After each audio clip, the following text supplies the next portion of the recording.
and thanks for joining us on Chicago Tonight Black Voices. I'm Brandis Friedman. Here's what we're looking at. When I ran for office, I promised to tell people the truth. The mayor reverses a campaign pledge and proposes a property tax hike to avoid cuts to services. As former President Obama stumps for Harris, a look at the impact black men could have in next week's election. And why advocates are calling the lack of funding in early childhood services in Illinois a crisis. First off tonight, Mayor Brandon Johnson is calling for a $300 million property tax hike, saying he had no choice but to break one of his central campaign promises in order to avoid cuts to services and thousands of layoffs. Here's what Johnson told alderpeople this morning at City Hall about his $17 billion spending plan. This is tough. It is. It is something that I grappled with for weeks and weeks. We didn't make this decision lightly. I would certainly much rather tax the rich. WTTW News reporter Heather Sharon joins us now from City Hall with more on the proposed tax hike. Heather, Johnson said the property tax increase, which would be the biggest since 2016, is necessary to close that $982.3 million budget shortfall. What would it mean for Chicagoans? Well, if you own a home worth about $250,000, it will likely mean that your property tax bill will increase between $220 and $240 a year. Now, that is on top of any increase in the value of your property, and that is all underway by the Cook County Assessor's Office. So this could have a big impact on Chicagoans who have been struggling to stay in their homes amid rising property values. It is also, as you said, the largest property tax increase in nearly a decade, and it comes on the heels of a pretty significant increase over the years, with Chicagoans paying a significant amount more in property taxes to fund the city's basic services such as police, fire, and garbage pickup. Heather, how else does Johnson propose closing that gap? Well, as mayors have done in the past, he relies on a pool of funds dedicated to fighting blight across the city. The city's tax increment financing districts, he says, has $570 million in surplus funds that ongoing projects don't need. So he declared those to be in surplus, sending about $130 million to the city and $330 million to the Chicago Public Schools. Now, we've talked a lot about that agency's financial crisis. That will help the schools make a required pension payment of about $175 million, but it is not enough to potentially avoid having to borrow or make cuts to the district's operations. They still don't know how they would pay for a new contract for teachers and principals, leaving a lot of unknown questions this evening. Yeah, a lot of questions, Heather. So the mayor's spending plan, it also proposes making that additional payment to the city's 4 pension funds, but why not cancel that payment and then maybe avoid the need for that property tax hike? Well, that is what a lot of alderpeople are asking tonight. In all, the city will pay more than $2.8 billion into its 4 pension funds, which are all woefully underfunded. The mayor fiercely defended this proposal, saying that if the city does not make this additional payment, the city will have to pay billions more over the next several years, and it will threaten the safety and security of the pensions that thousands of former city employees rely on to pay their bills now that they're no longer working. That is going to be the subject of a good deal of controversy during the upcoming hearings, because if the city did not make that additional payment, they could cancel the property tax increase, but it could also potentially mean that it would cost the city more to borrow money if Wall Street rating agencies lower the city's credit rating. All right, no easy answers there. Heather Sharon at City Hall for us. Thank you. And you can read Heather's full story on our website. It's all at WTTW.com/news. And now to some more of today's top stories. Election Day is next Tuesday, and if you're planning on voting day of, there is a new resource available if you have trouble at the polls. The U.S. Attorney's Office in Chicago is announcing a telephone hotline to receive complaints related to the voting process, like discrimination, intimidation, threats of violence directed at poll workers or election officials, and election fraud. You can find the hotline numbers on our website, and while you're there, be sure to check out our voter toolbox. It has the information that you need to know ahead of casting your ballot, including which offices are up for election. You can find that at WTTW.com/voterguide. While police are still investigating whether the shooting of an Orthodox Jewish man over the weekend should be charged as a hate crime, the state is rolling out a new service to report acts of hate. When you report online or call, the Help Stop Hate team will connect you with resources and supports tailored to your experience, your identity or community, and where you live. Your reports will also help prevent the escalation of hate in the future. Officials today launched Help Stop Hate, a statewide service allowing people to report a hate act they've experienced or witnessed. The state says it is not affiliated with law enforcement and the reports can be made anonymously. Officials say they'll collect data from the reports made either online or by phone to better understand what communities are experiencing acts of hate and to funnel resources to those areas. The FBI says hate crimes reached an all-time high in 2023 with nearly 12,000 incidents reported. A new report says Illinois gun laws are among the strictest in the nation, but that hasn't led to reduced violence in Chicago. Gun possession accounts for a massive portion of gun-based incarceration in the county. Incarceration on discharge or gun deliveries is anywhere from tiny to really infinitesimal. Our criminal legal system is awash in gun possession cases, and that strategy has failed to keep us safe. Cook County Public Defender Sharon Mitchell joining the Chicago Appleseed Center for Fair Courts in announcing their new report analyzing policies that have led to the so-called hypercriminalization of gun possession. The data says while arrests for gun possession in Chicago have increased from 2 to more than 10% of all arrests in the last 20 years, the number of injuries and deaths by guns has not decreased. The group also says Black and Latino communities are twice victimized, as both impacted by gun violence and also criminalized for gun possession. At 97 years young, the founder of Johnson Products Company thinks maybe it's finally time to write that memoir. George E. Johnson founded the company, which was the first Black-owned company to be listed on the American Stock Exchange, and of course is the maker of Ultra Sheen and Afro Sheen hair products. Johnson Products was also the financial sponsor of the musical variety show Soul Train. The memoir, titled Afro Sheen: How I Revolutionized an Industry with the Golden Rule from Soul Train to Wall Street, is co-written with author Hillary Beard and is set to be released in February. Up next, one key group that could help tip the election right after this. Chicago Tonight, Black Voices, is made possible in part by the support of these donors.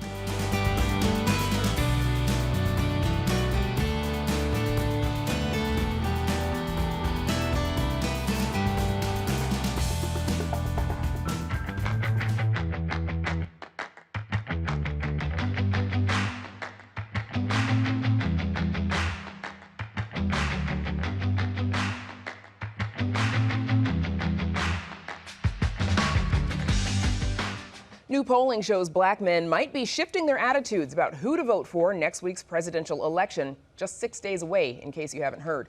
The Black male vote has turned into a crucial block this election, with both Vice President Kamala Harris and former President Donald Trump making an appeal to get their votes.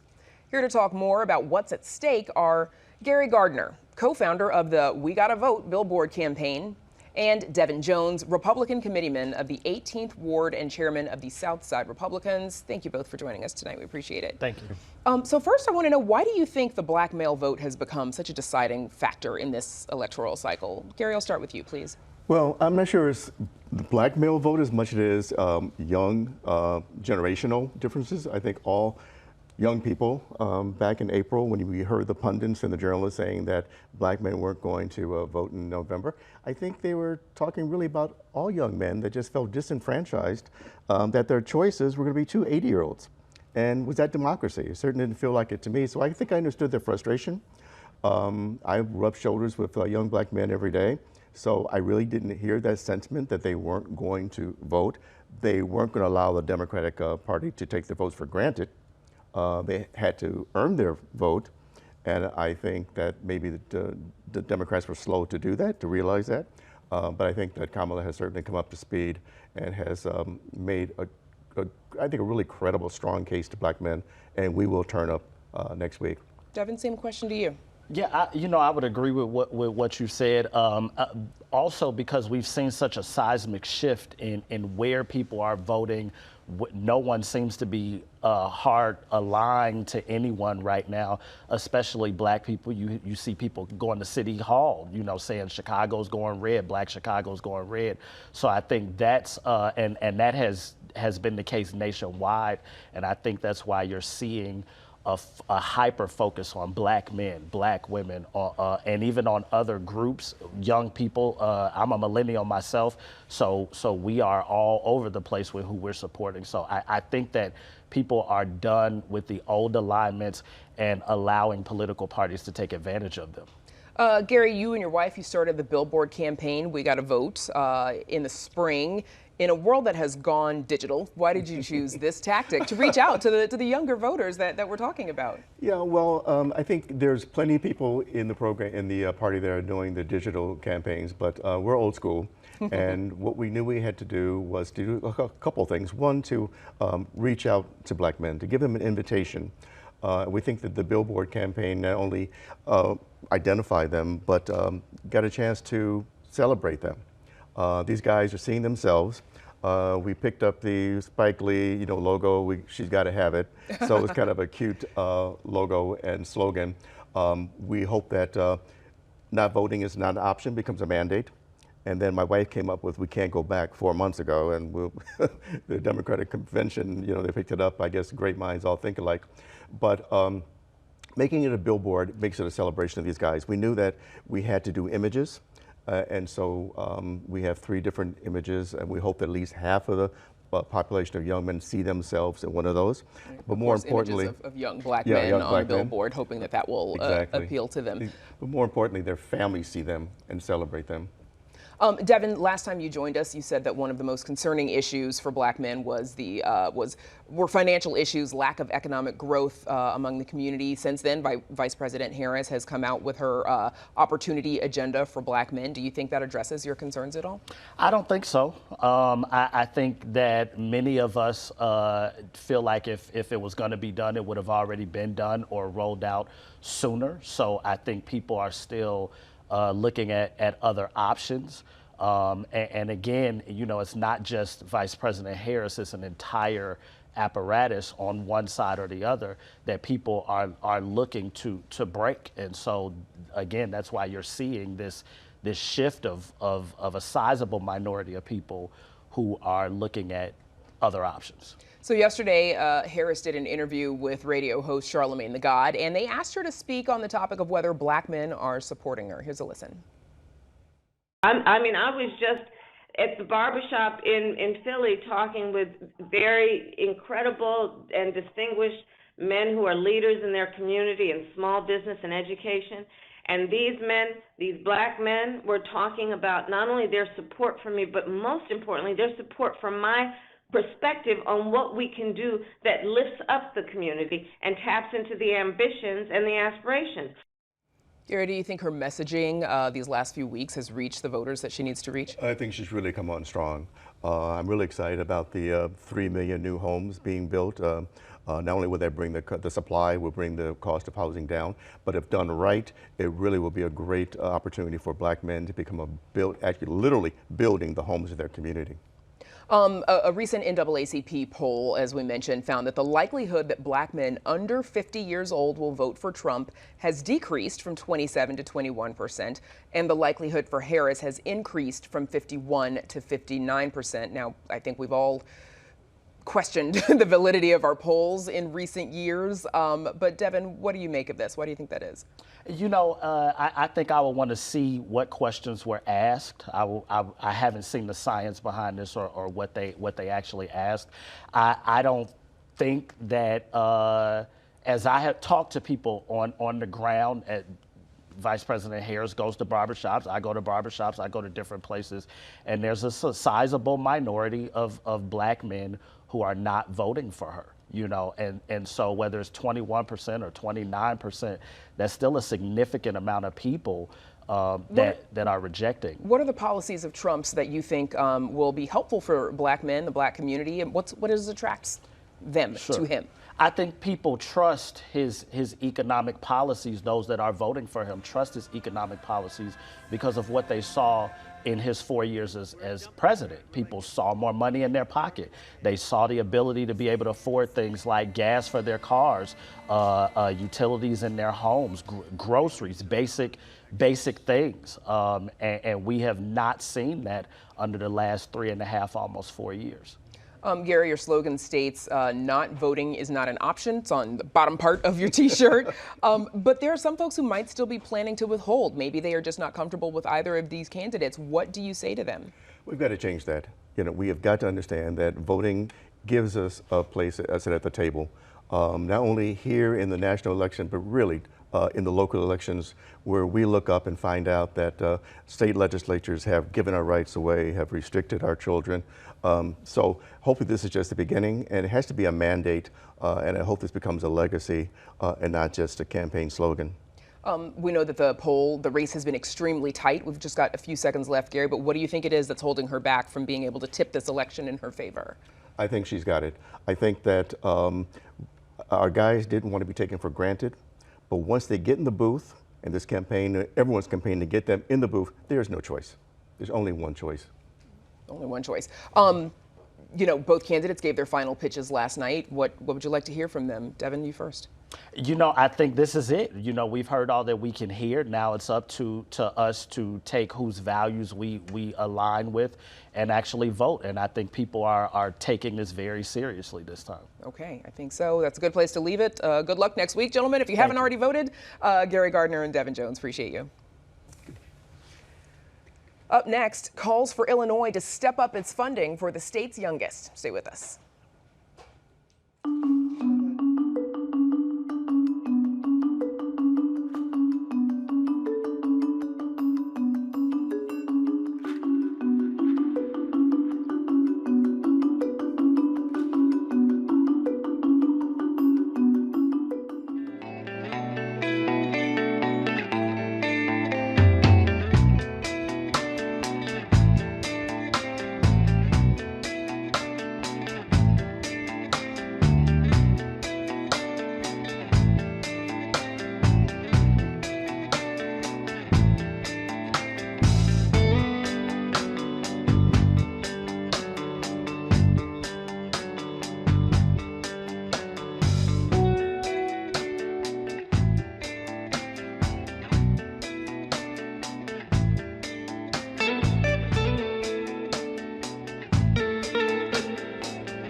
Babies can't wait, and neither can Illinois families, according to the nonprofit Start Early.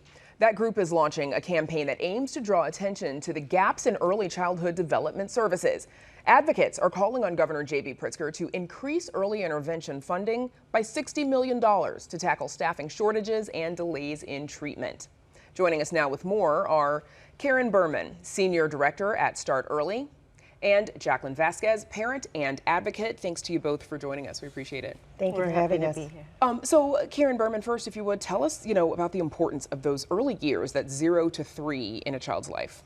Well, the first 3 years of life are when we see the most opportunity for development. It's when the brain is in its highest developmental period. In fact, 80% of development occurs during those years. So understanding when there's concerns and intervening as early as possible is critical to having the best outcomes for success in school and in life. Jacqueline Vasquez, I understand you benefited from using early intervention for several of your children when they were little. How were they helpful for you and your family?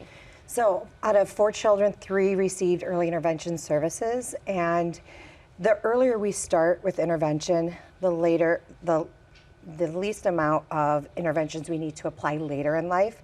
My oldest is now 10, and he is doing wonderful. He had low muscle tone head to toe. and I had twins in the pandemic. One of my girls is ventilator dependent and with a trach and a G-tube. So we received all of the various services between developmental, physical.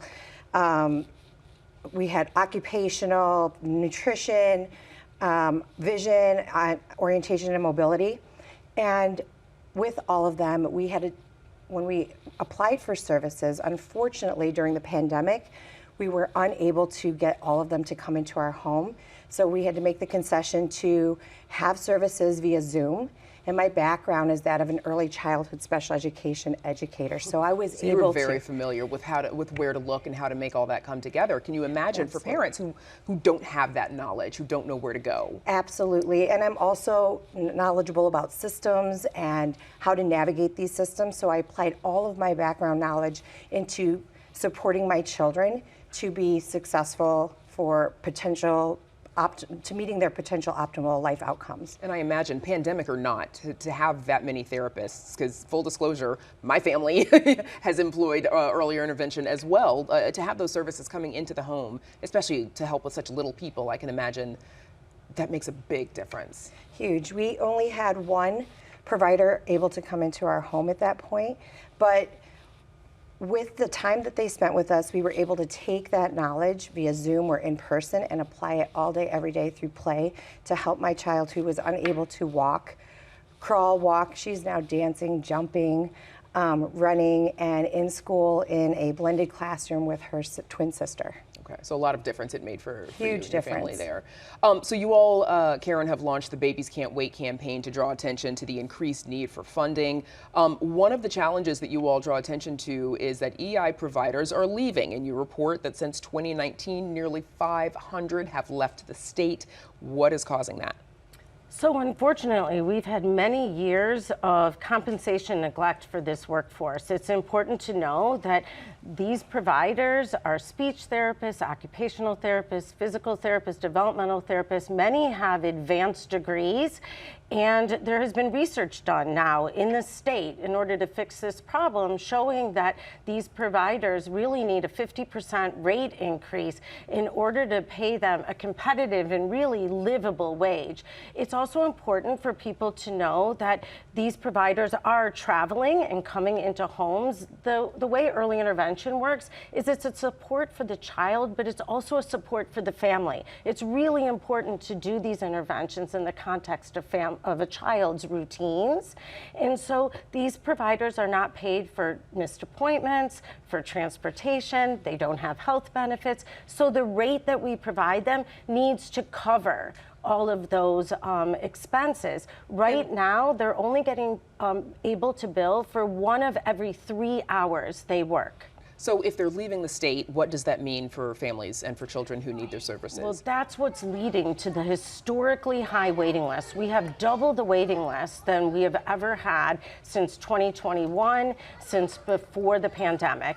Some are leaving the state, but honestly, many are leaving just to go work in schools or in hospitals or in private clinics where they can get paid a much higher wage. It's also important for people to know that early intervention is a program under the federal law. Families are legally entitled to receive these services, and that's because the research is so clear on both the importance of these services for developmental outcomes, but also the cost savings that states achieve when they deliver these services as early as possible. Of course, we know you all are having rallies across the state to bring attention to this issue, including one Friday in Chicago. What are you calling for? So our rally in Chicago on Friday is at 11:30. It's at the corner of Adams and Dearborn, where the Federal Plaza is. We hope many, many people will join us there. And we are calling for that extra $60 million in funding for early intervention, and really a commitment to increase the funding over the next few years in order to get to that level of funding that is necessary to get these families off of waiting lists for this help. Okay. 10 seconds, go on. I think it's really important that families understand that this is a rights issue. Our children deserve this. They deserve to have every possible support from the very earliest moments of their life to help create these beautiful success stories. We need to not only succeed. If we don't apply this support right now, they'll need greater supports later on as they get older. We'll have to leave it there. I know it's a big issue, very important. Karen Berman, Jacqueline Vasquez, thank you so much for joining us. Thank you for having us. And that is our show for this Wednesday night. Election Day is less than a week away. As we've mentioned, check out our voter guide before you cast your ballot. We've got information on candidates running for Congress, state's attorney, Board of Education, very important, and much more. Head to WTTW.com/voter guide to check it out. And join us tomorrow night at 5:30 and 10. Are demeaning comments made about Puerto Rico moving the dial with voters? A look at Harris and Trump's last-ditch efforts to sway Latino voters. Now, for all of us here at Chicago Tonight, I'm Brandis Friedman. Thank you for watching. Stay healthy and safe, and have a good night.